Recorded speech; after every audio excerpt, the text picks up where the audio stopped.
Welcome to PhilosoFart, a channel where we analyze the world around us through the lenses of art and philosophy.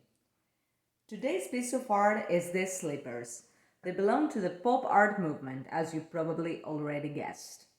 As Andy Warhol used the Campbell soups to criticize the excessive consumerism, today's artist uses these slippers to criticize the systematic impact of the society on the individual psyche.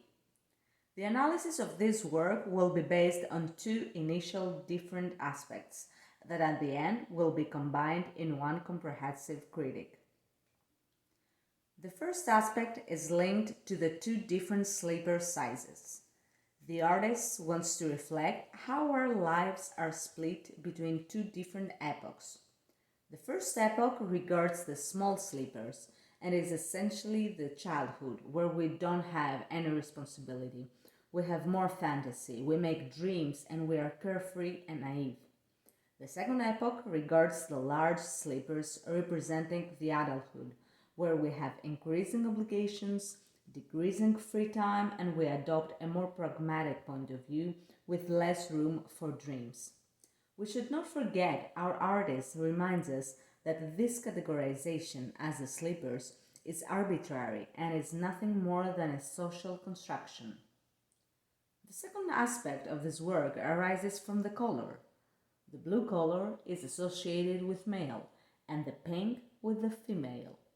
We should not forget again that these are also socially constructed. Going deeper into this aspect, the artist inspired by Jung emphasizes on the duality of human sexuality. Essentially, every person has both a male and female sexuality, but one of them is systematically suppressed in order to fit the societal norms and thus does not allow this very interesting duality to take place. Up to now, this work is interesting, but what makes it a masterpiece is when we combine the two aforementioned aspects and when we analyze the comparative position of each slipper. What do we observe when we do this? The large blue slippers are positioned at the external and oppress the small pink ones.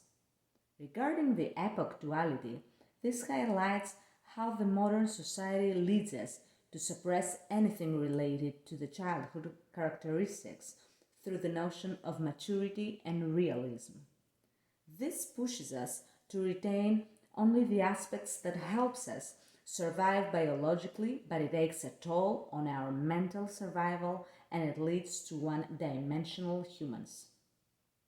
This is a clear reference to Marcuse by our artist. Regarding now the dual sexuality, the artist inspired directly by Simone de Beauvoir creates an analogy with the oppression of the female by the male. This leads the female to adopt male characteristics in order to succeed in society, and on the contrary, it marginalizes the male with female characteristics. Both of these have a detrimental effect on the person's psyche and reinforces the creation of one-dimensional humans that are very predictable in terms of character and behavior.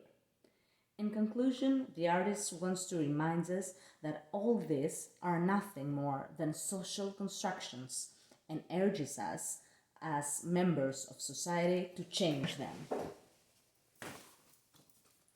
And so that was our second PhilosoFart analysis.